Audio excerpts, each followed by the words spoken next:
Okay, so we'll get started here. Today I'm just going to talk about things that the features that some of these systems have, specifically hospitable today, that I nobody talks about. We don't ever talk about, we don't ever utilize, and the things that I think that would help, like really help just enhance our day and make things just a little bit easier. They're things that I'm recently starting to implement. I have them implement. I have a couple different Airbnb accounts and hospital accounts, so I have different things implemented across different accounts, but I'm going to show you guys so you guys can also implement them if you guys feel like they would be helpful to you. We're probably going to talk for like half an hour or so, 45 minutes, and I'll make sure to leave time in the end for any questions about this specifically, or um, if you have any questions that you're going through with your own Airbnb. Okay, so we're looking at hospitable here. And first thing that I wanted to start talking about, just a moment. Okay, just make sure. You guys can see in my hospitable browser, right? Yes. Cool. Okay, so first thing within hospitable, if you guys have it so far, most of us do, they have features to go under property. You click on one of your properties. You can go over here to these tabs and go to the knowledge hub. So this is where when you're in your inbox and they have the option to have the suggested by AI responses, it's just going based off of the information that it has inside of Hospitable, right? So the more information you can provide it, the better. If you have a guidebook, guest book, welcome book, however you want to say it, you can add the link into here and it'll automatically gives you the option. I think when you don't have one, it gives you the option to add a source. Yeah. So the digital welcome book, it'll pull information from there. It has all this information about the property. If you have additional information, you can go in and add it.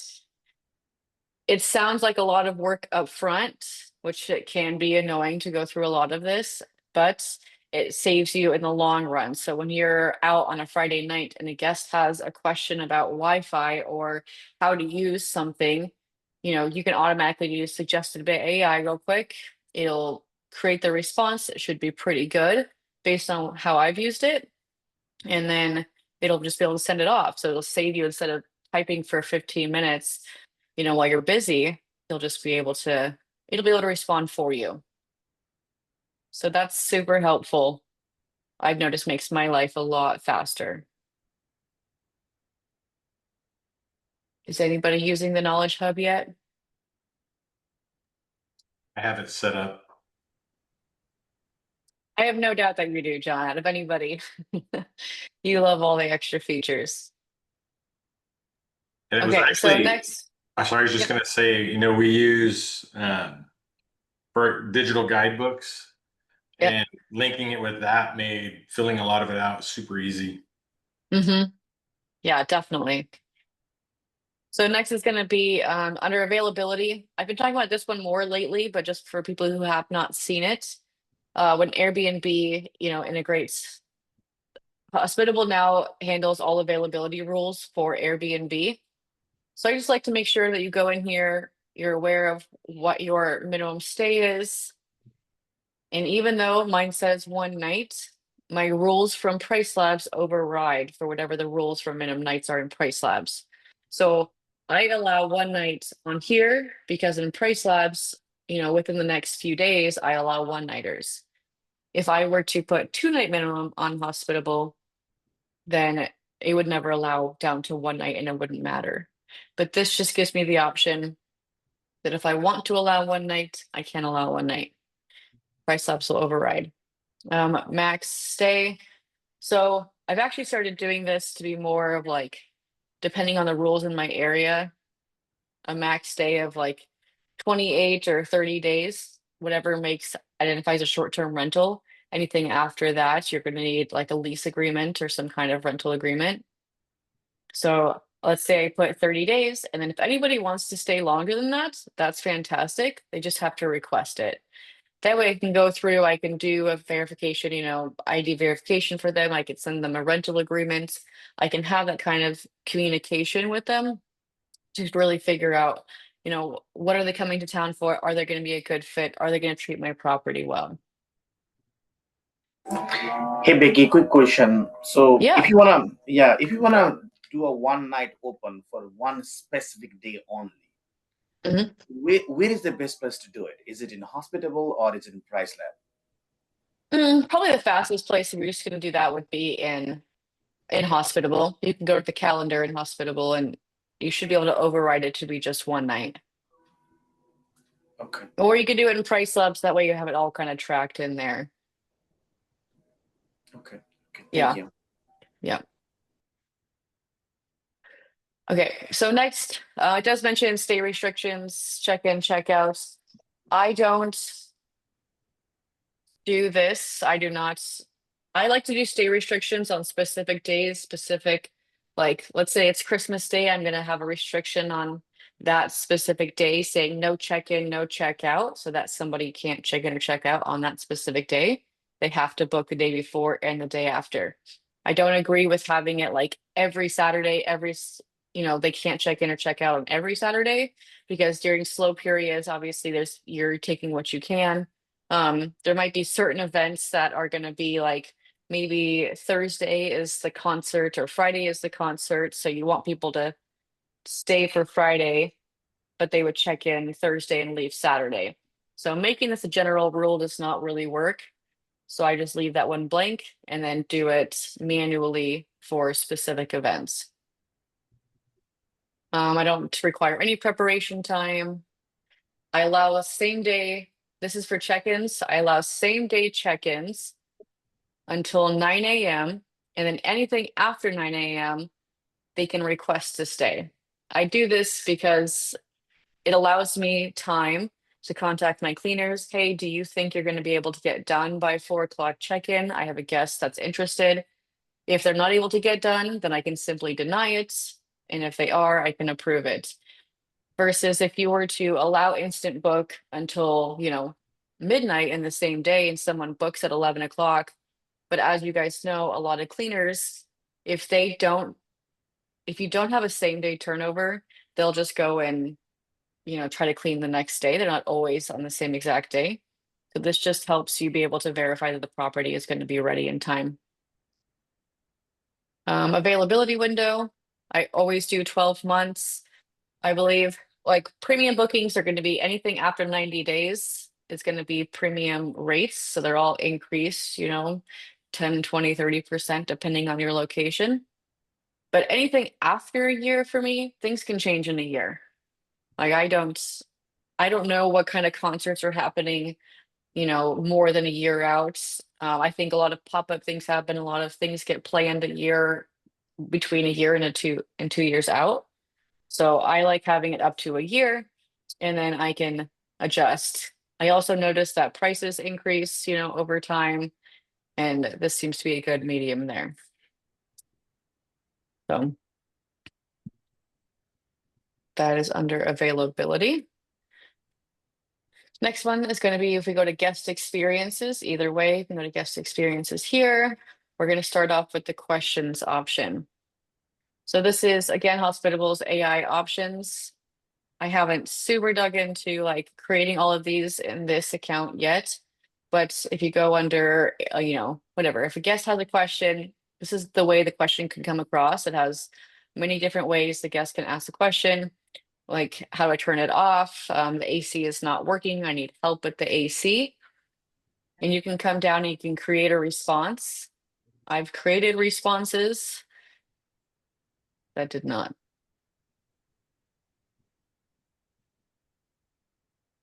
Anyways, I've started on this. It's basically just saying, like, let's say the AC isn't working, it's an automatic response, right? Because a lot of the time when something bad happens at the property, the biggest frustration guests have is like when we get back to them, they want to be acknowledged, they want to be heard. So this is just an automatic response that's just like, hey, obviously this isn't a perfect response, but like, hey, I hear you. can you please send me a picture of the thermostats and then I'll evaluate the situation? Because that would be my response anyways. Anytime somebody has an issue with heating or an AC system, I'm like, send me a picture of the thermostat.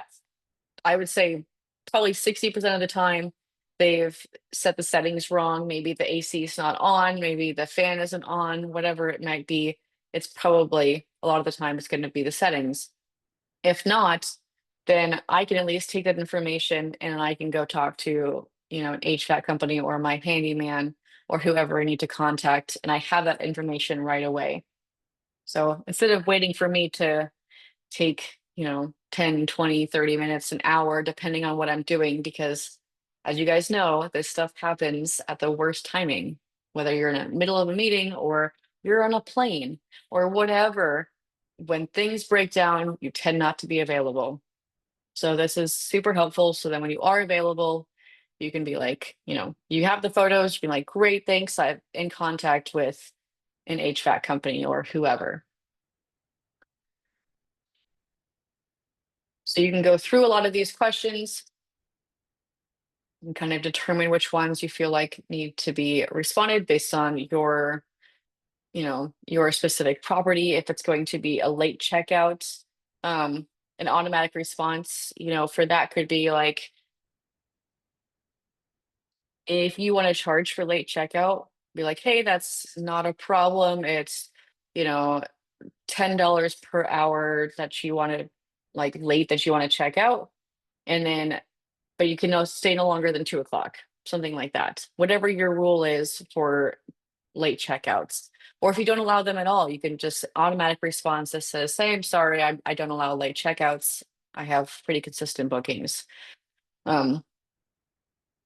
Anyways, going through all of these would be super helpful, make responses a lot faster. Take again from 95% of your responses are already handled through just automated messages we already have, because you don't have to do new reservation messages, check-in messages, checkout messages, and that's a lot of it.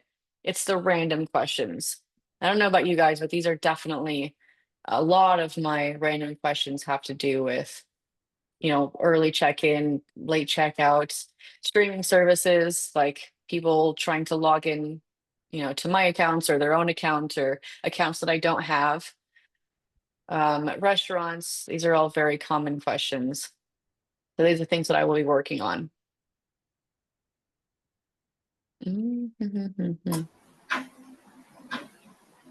Okay.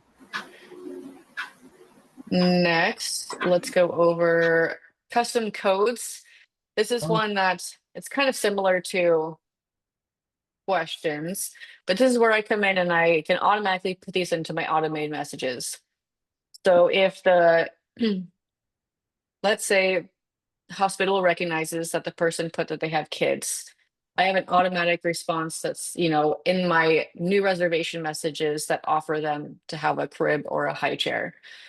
And this is like made a lot of people have been pretty happy about this. They're like, oh, thanks for noticing. We really appreciate the, extra attention, and we'd love to have this set up. Typically doesn't know the age of the kids. So sometimes people will come back and be like, my kids are 12 years old. No. Like, okay, well, obviously I don't know that. So, but it's been a lot of people really like the kind gesture. They respond well to that. So anyways, you can create a custom response, and then what you're going to do is under your new reservation message, you're going to put the, like if you're doing it, you'd put this, it's going to drop down and you're going to have all of your custom codes at the bottom, and it'll just apply it where it makes sense. And then if the guest does not have kids or whatever the code is for, then it'll just not appear. It'll just be blank space.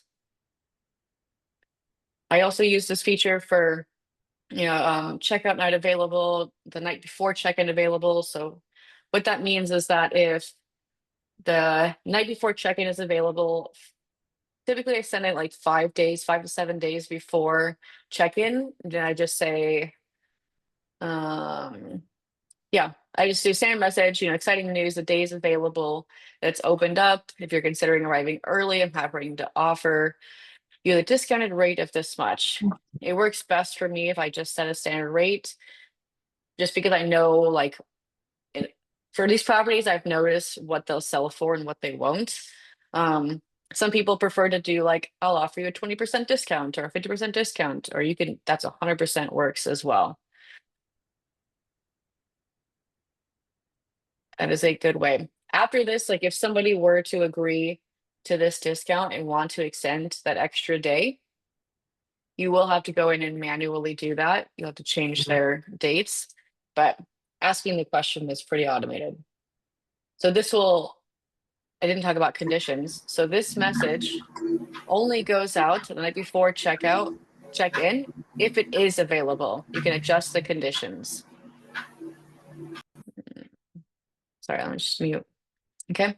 Anyways, if you didn't hear me, you can adjust conditions here. Make sure that it is available. That's the only time you want this message to go out.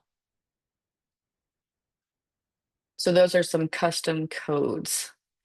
I have my Glendale property here. When I still had it, I don't have this one anymore, but I had it set up to where this was the only property I had that didn't have a smart lock. So it was, I wanted to keep all of my messages the same. I had my standard new reservation, check in, check out for all of my properties the same. And then I went in and I had a custom code for Glendale. That way, instead of sending 3 days early, okay, please stay muted while I'm talking. If you have any questions, you can put them in the chat or wait till I'm done. Anyways, so this one was the only property I had that the code would be sent out 8 hours earlier because I didn't want to send a standard code days in advance with the word that they're gonna check in, days early. So I was able to create a custom code that was like, here's your code, put it in there. I marked it off that this specific message would not go to anybody with this property. How do I say that? Let me look. Messaging rules. Oh, I've deleted Glendale already because I don't have it. Anyways, I have it set up to where if it went for this property, this code would show up, and then all the other properties, the other code would show up. Okay, next we're going to talk about upsells. Hospitable does offer limited options for like upsells that presents the guests with like a portal that they can go and purchase, early check-ins or whatever you would like to add in there. They have the option for early check-in, late checkouts, and then you can create your own if you wanted to do one for like, I don't know. I don't know what you would add for that off the top of my head, but let's say you wanted to purchase, if you have a fireplace that actually takes wood and you wanted to charge somebody for wood for the fire pit, you could go in here and said firewood. And then if they want it, it'll automatically send and they can, fixed rate, I don't know, $20 for the extra wood. And they'll be able to see that within the portal. So this would come in as again, a tag or a custom code within, it'll automatically send.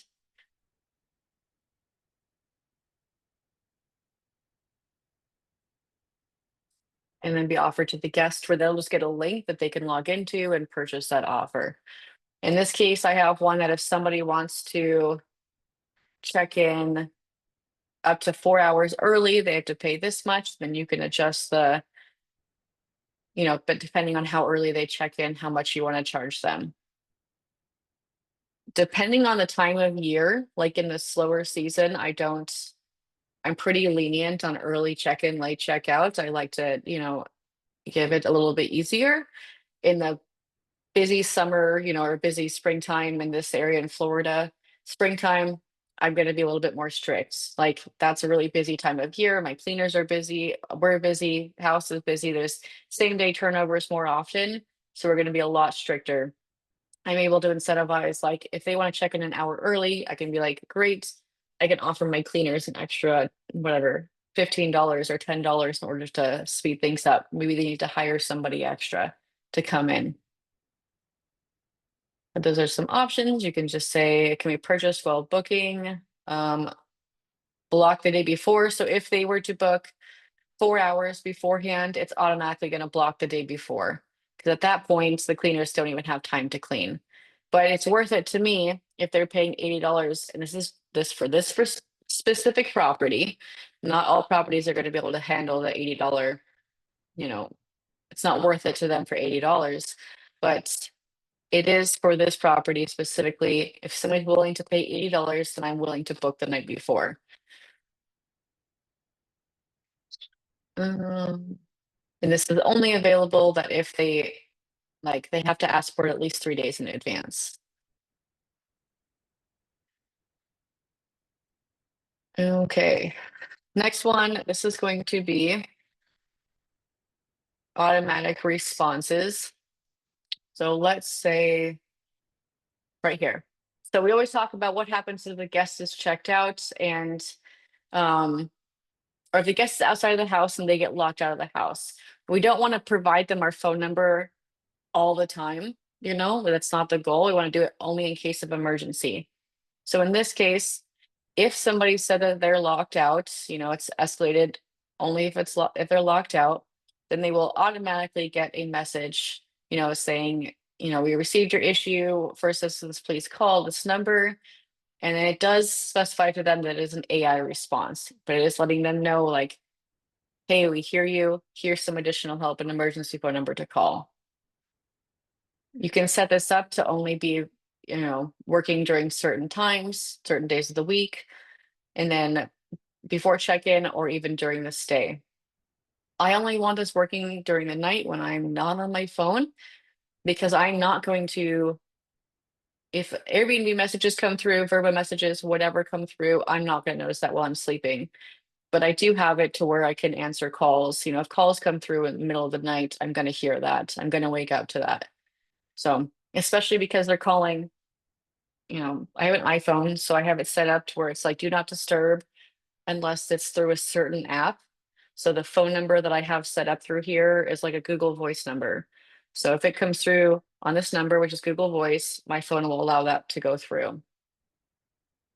That way I'm able to respond if anybody gets locked out and help avoid that issue. Obviously other emergencies, water leaks, flooding, whatever emergency things you can think of where you want to provide your phone number, that would be a good idea. Or other, doesn't just have to be phone number, it could be anything that you want the AI to automatically respond to.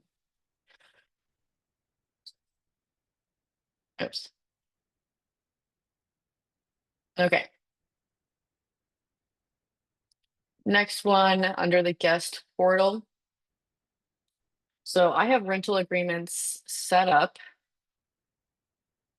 and this rule only goes out. This is just a one-page agreement. It's pretty much for anybody staying like less than like 3 months. Then I'm not providing, like, if they're staying longer than 3 months, I'm providing a full state approved lease agreement. But if they're only staying, more than 28 days, but less than 3 months, then I'm going to provide them kind of this one-page rental agreement. But it only goes out, it automatically goes out if they're requesting to stay more than 28 days. And it's required before check-in, and I am requiring guest verification. So I need to see their government issued ID. They need to be able to provide this. Typically, this is backed by these different OTAs. If they do not complete these steps, then, Booking.com, Verbo, Airbnb typically is pretty understanding, because you do have these rules set, especially if you put disclaimers in your, listing description, or, additional rules, all that kind of stuff. They will be able to waive that. Okay, so that's for rental agreements. Does have for pending. So once they've viewed it, pending, and then signed agreements, it'll save. Okay, next is going to be devices. Most of you guys already know about smart locks. That's totally fine. For those of you guys who are newer, you can set up smart locks at your property. That way it's auto-generating new codes for every single guest. And then whenever they leave, it removes that code and they can no longer access the home. It works between time of check-in and check-out. It automatically starts working at check-in, stops working at check-out. The guest is provided the code 3 days in advance. You can set that up through hospital 3 days in advance, but they cannot use the code to time of check-in. It will not work. And you can adjust those times in your settings or in the message as well. But I really wanted to bring up is most people don't talk about the thermostats. Now, I think this is going to be more common for people who purchase homes, but I do see it arbitrage properties as you can now integrate smart thermostats. So where once you integrate that, you can create all the settings in here, when you want it to be energy efficient, when you want it to be, it'll recognize when guests check in, check out. So you can set it to where it'll, I think, lower the temperatures based on where I'm at. But if you're in, Florida and it's hot, it'll increase the temperature so the AC is not running while guests aren't even there. And then other places, Colorado, it'll, lower the temperature if it's cold out, so you're not running your heater all the time. So that's extremely useful, and I plan to put that in my future properties.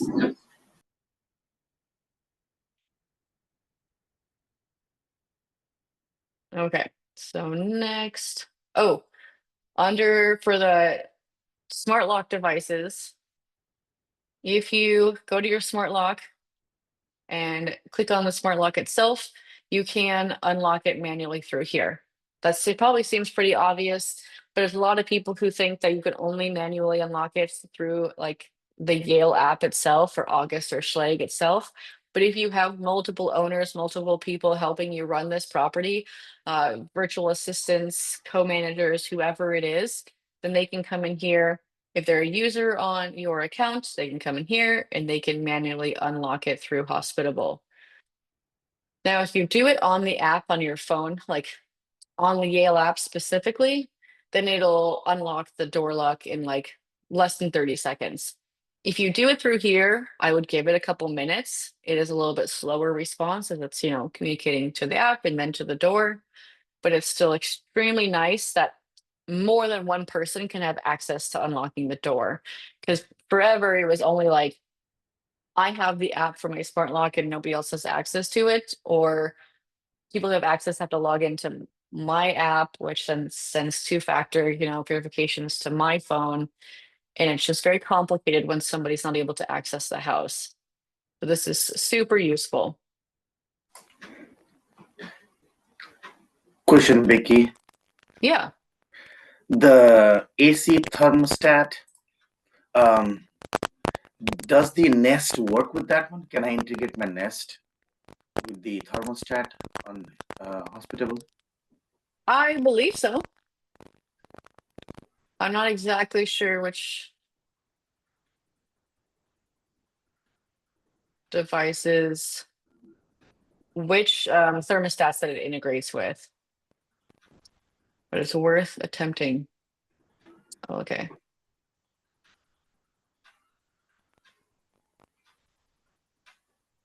Yeah, I would try. Okay, I'll give it a try. Yeah, but Okay. to I'm know not that sure. it- As you can see, I don't have a lot of them. I listen to their town halls and everything, and I've watched all their videos on it. So I love the idea of the feature, but I don't personally have one quite yet. Yeah, I control it via app, which is still cool. But if I can have everything integrated in Hospitable, that would be awesome. Mm-hmm. Okay, so next.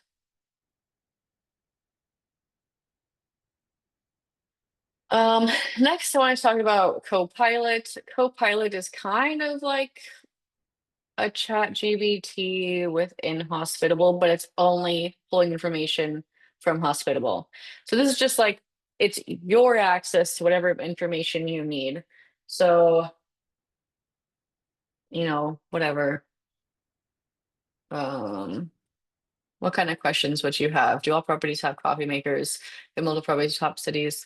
Ooh, that'd be a good question. I don't know where my guests are from. But you can ask them like if you had revenue questions, like what's, instead of going into the metrics and you're like, okay, what is the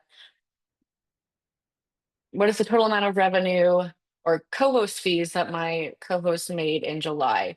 Or what is the amount of cleaning fees that I paid for July? Or, what is the amount of Or you can do like, how many 5-star reviews have I gotten in the last 6 months? Like you can just ask it questions instead of having to search for the information yourself. A lot of the time it'll be able to pull the information for you if you want that little be a little faster of a process. So I mostly use this when I'm trying to figure out different revenue, like if I'm like co-hosting fees, management fees, taxes. So I don't have to go in there and do all the calculations myself. That's nice to be able to ask this.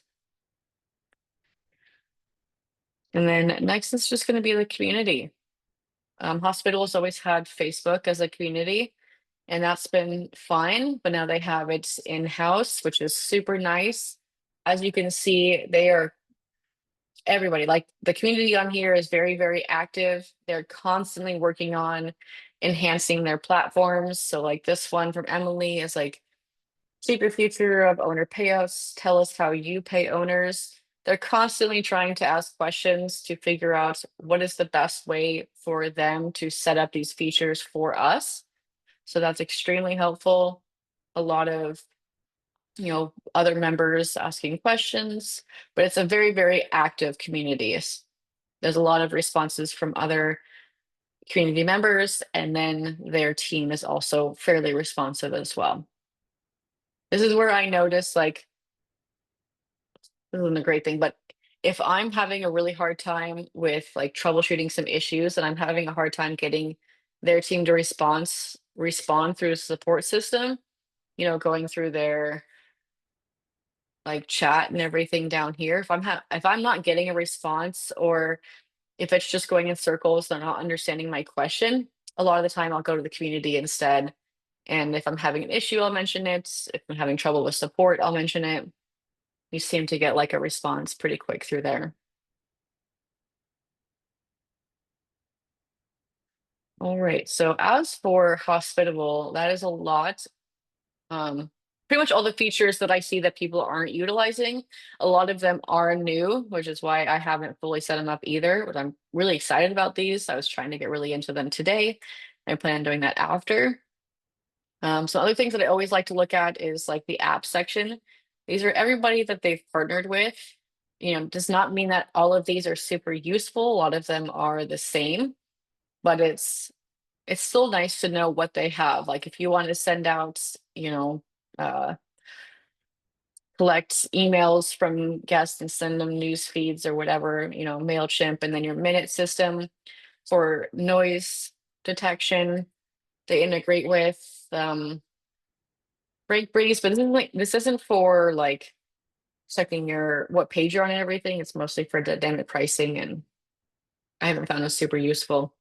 Anyways, it's really nice to go through here because I didn't realize there were so many STR Airbnb style softwares out there. So to figure out which ones are useful to me and which ones aren't, the Hostco is awesome. They're a site that allows you to they're out there making connections with local vendors in your area. So if there's like coffee shops or massages or chiropractic or whatever things you can offer your guests in-house, then you can sign up with the Hostco. It already has a whole pretty much like page full of connections they have in the area and discounts that are offered, and you're able to kind of get like a referral percentage from that. So if somebody were to book a massage, like, use your link, book a massage through the Hostco, then you get a percentage of that as well. So just another way to increase revenue. TouchSpace, easy way to create welcome books. People always ask about other cleaning services. There's Turno. Go to these.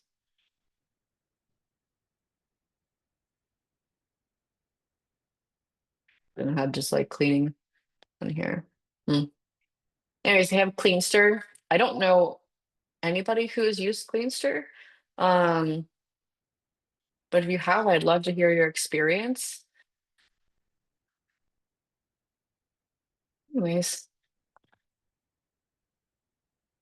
yeah, that's the majority of the extras that Hospitable has. Keep in mind, they also offer, let's see where they say it.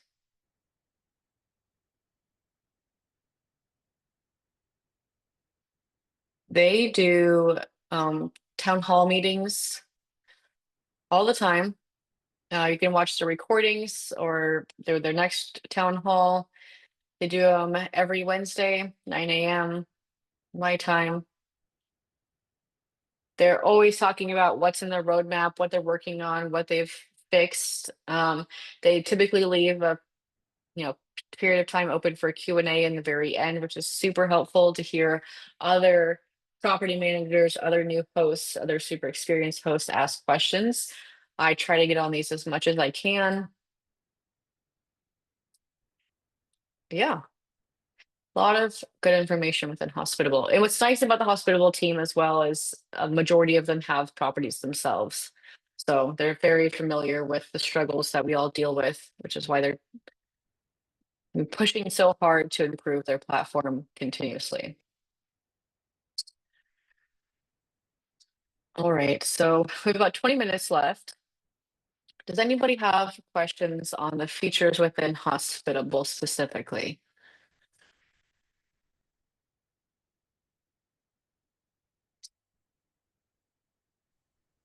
No questions there? Yeah. Hi, hi. Question about that available night before or after that you offered. I actually had encountered this request, and I kind of struggled with the numbers because I wasn't sure how to add that night before their stay. That I initially gave them the percentage discount, and then it didn't work because it comes up different. So how do you, how do you give her the price, and then how are you sure that it's the same price that she's gonna see when you charge it? That's a good question. Okay, hold on. Let me pull up Airbnb here.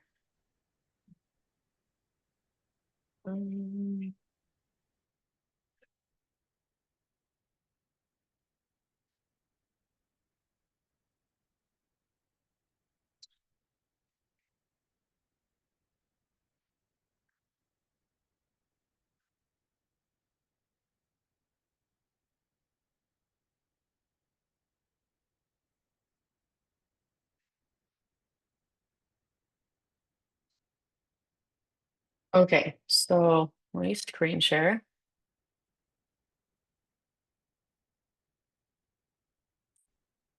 So for this current reservation right here, can you see my screen? Yeah. Okay, let's see if you can. So this current reservation right here, if somebody wanted to extend their stay, if they agree, they're like, yep, I'd love to stay an extra night for, $89 or whatever you agree to. I know if you go into Price Labs, Hospitable, Airbnb, and you try to change it on the calendar itself, it like ends up super funky.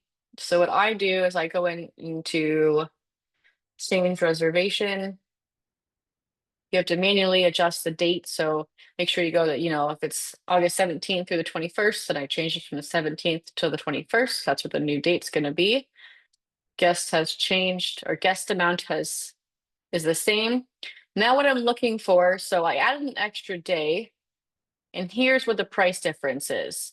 But I need this price difference to be $89 or whatever you're agreeing on. So let's say that $89. Then I'm going to sit here and adjust the total until this over here is showing that $89 that I need it to be.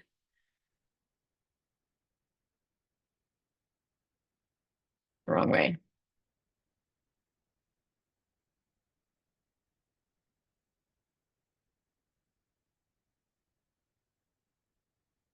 Okay, it's not going to show up like perfectly. I can't, adjust the change in the 39 cents because it has to do with the taxes and everything.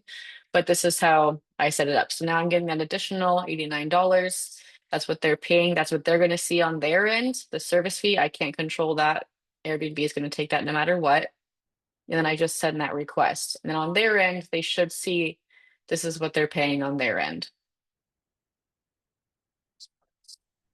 Okay, Does that make sense? Yes, totally. Because I wasn't sure what I was seeing, that host payout details. So the host payout details, the two numbers on top is what you're gonna get, but the actual difference is what she's gonna see and well, and she will pay Yeah. the difference. Well, Okay. she's gonna see the total. She's gonna see the guest payout, but it should only increase by $89. Uh-huh. Okay. We'll be able to Yeah, tell the difference. that's thank you. Yeah.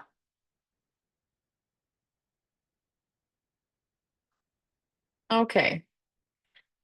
So does anybody have any questions about what they're going through currently? So it can be, doesn't have to be about a hospital or anything like that. So if you want help with any pricing questions, any guest questions, I'm more than happy to help.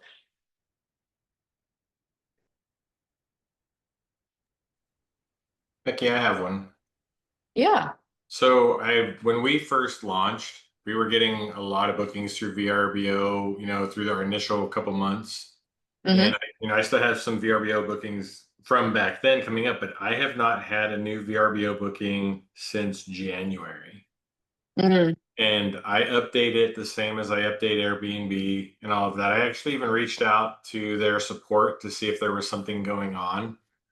I've gone through an incognito browser and checked pricing, and it's all right in line with everything that I've got on Airbnb, but just nothing was coming through.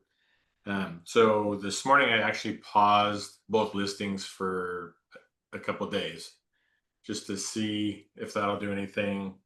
What are your thoughts?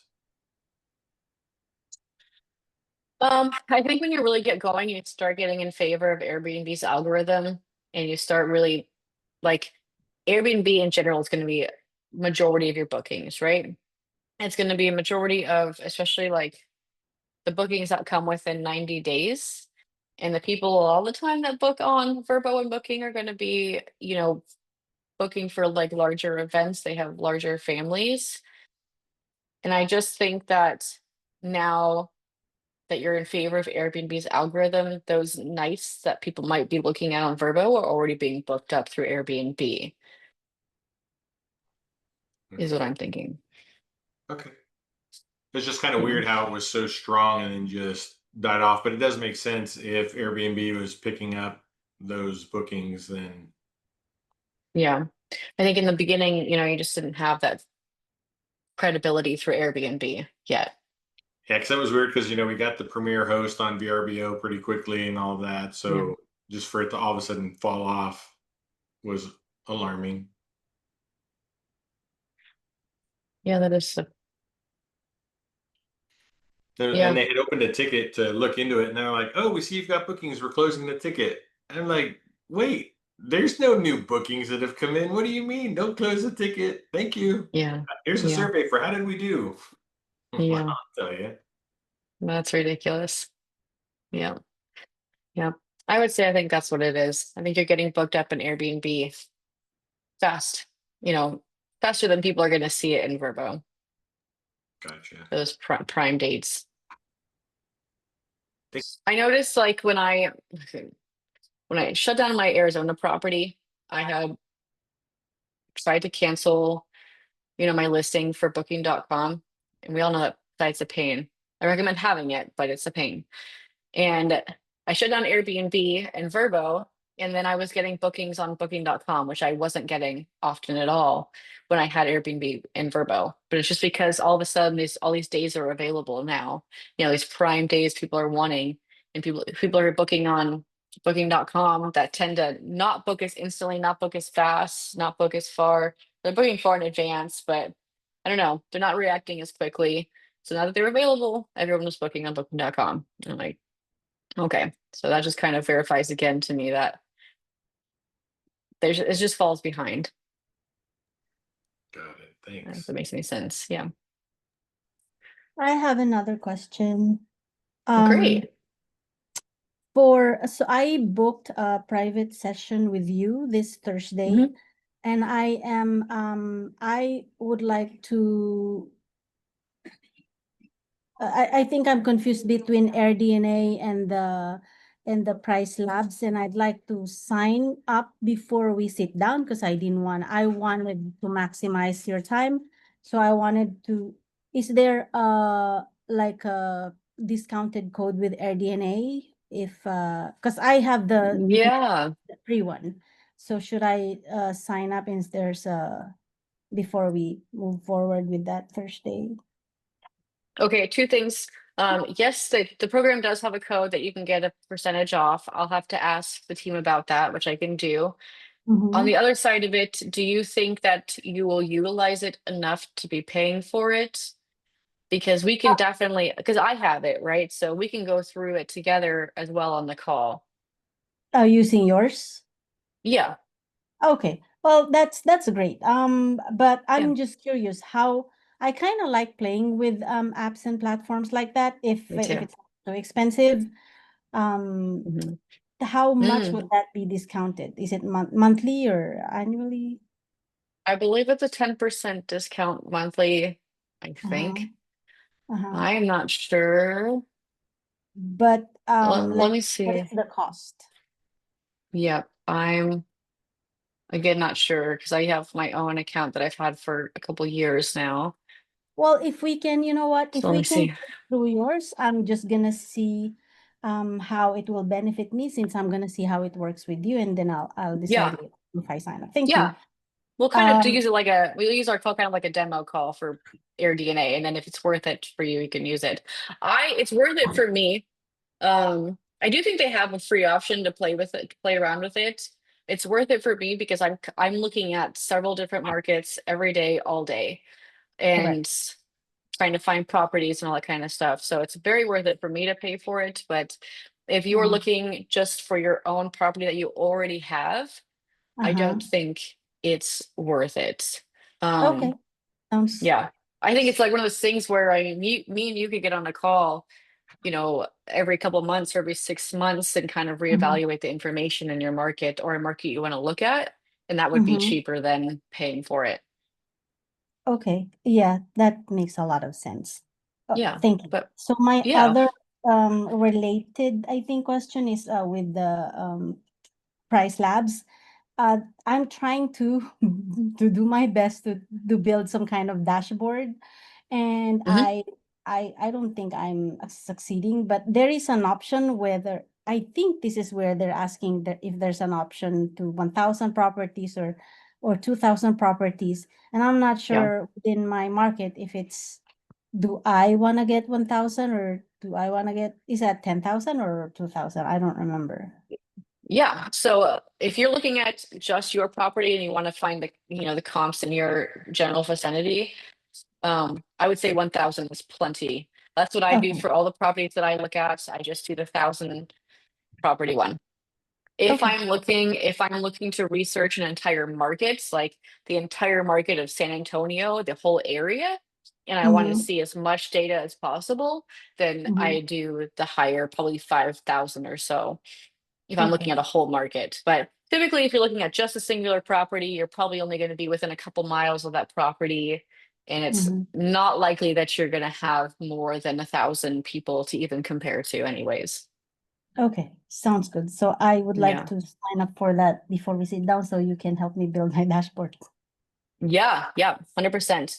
The dashboard, the market dashboard, the first month for your first one is free. Mm-hmm. So we can do that together or if you don't have, if you want to, you can do it ahead of time for sure. Sounds good. Thank you. Yeah, just make sure whenever you're looking at a map and you're trying to pull comps, we don't want to compare to if you're not in downtown, you don't want to compare people from downtown.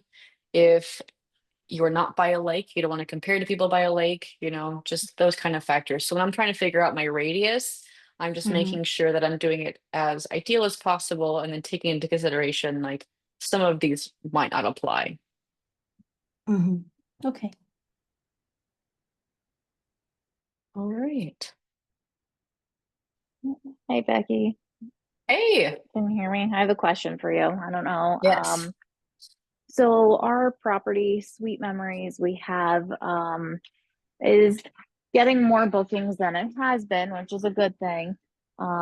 We got enough reviews. We had a lot of VRBO bookings for a while and some like booking.com. So it took a little bit before we got like the 3 Airbnb bookings to get a rating.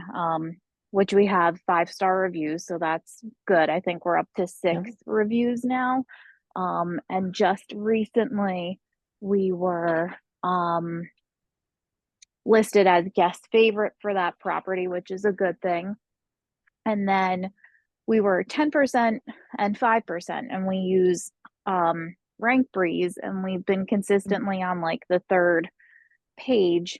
And then we get top 5%, and our rating, we go down to page 4. I don't know if there's like, we've tried, you know, changing some of the captions and some of the photos. We didn't change the order of them around, but I'm just curious, like, is there something we're missing in the algorithm that, why are we dropping when with everything else we would think we should be being more visible? I don't know if there's some like trick or what we should be doing differently. Yeah. So they're not correlated. Guest favorite, top 5% or the top percent, and then your what page you're on aren't, like, they are correlated, but they're not. Guest favorite just has to do with reviews, and that's it. And then top 5% is also about reviews. And then a lot of the time, which still applies to your what page you're on, but from what I think Frankie had said recently was that your weekends are getting booked up quite, like, you know, far in advance. So if your availability is limited in the next couple of months, then you're going to drop in rankings because you just don't have any availability. So you're not being shown. Okay. Yeah, I Yeah. see what you're saying there. So, but why for our other property, which is booked, as you can see, we still are always on, we're on page 1.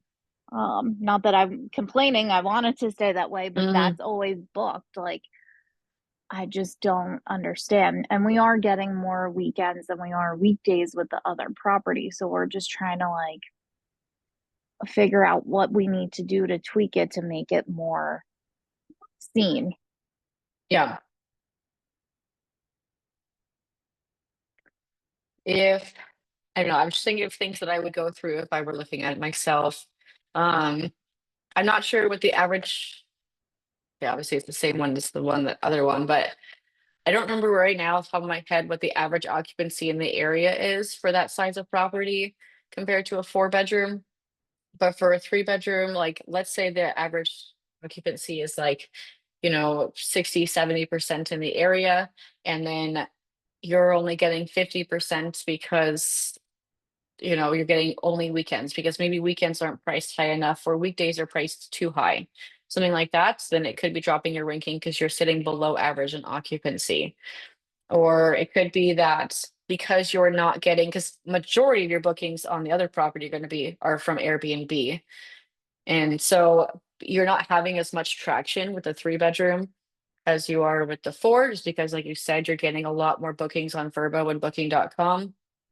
And even though those days are blocked off, all Airbnb sees is, you know, Airbnb bookings. So if you're only getting 20% Airbnb bookings and average occupancy is 60% on Airbnb, then they're seeing it as you're below occupancy of what you should be.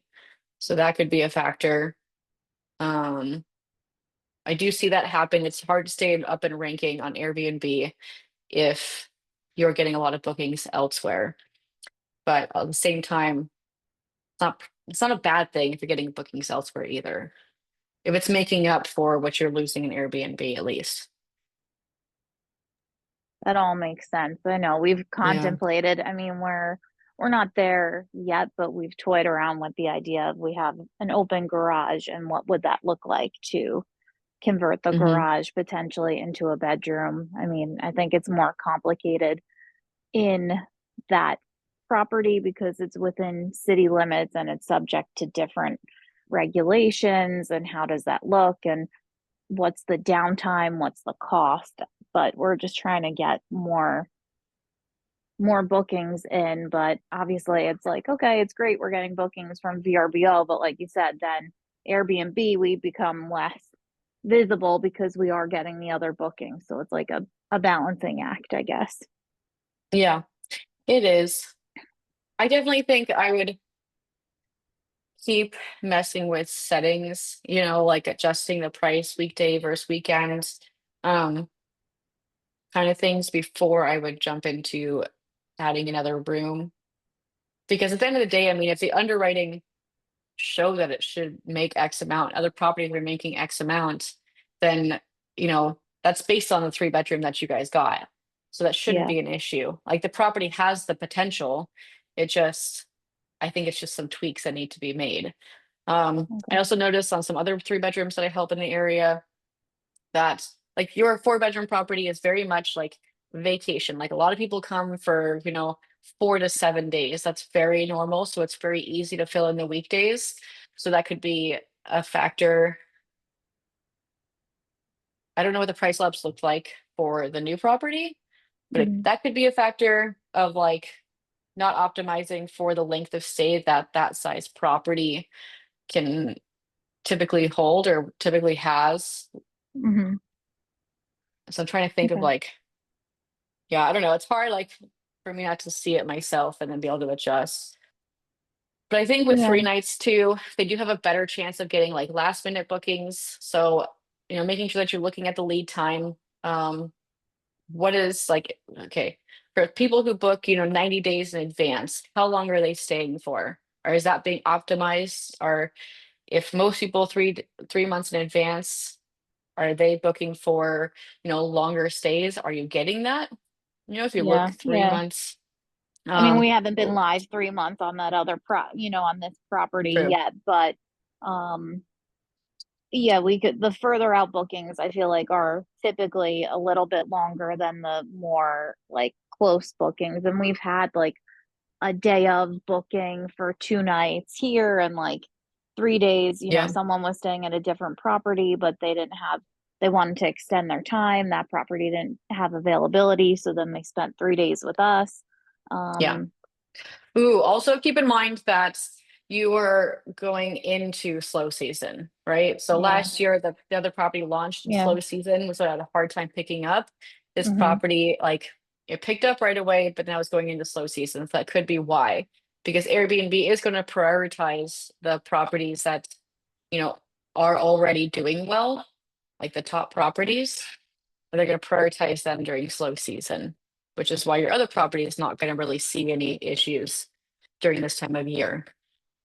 So that's another factor. I think slow season is going to adjust things a little bit. Yeah, because the lead time when you look like on Airbnb for Palms is like, I don't know, 60 something, 70 days, I think, out. It might be a little bit less than what it was before, but the new Mhm. property, I want to say, is like 23 days. Like it's a shorter lead time.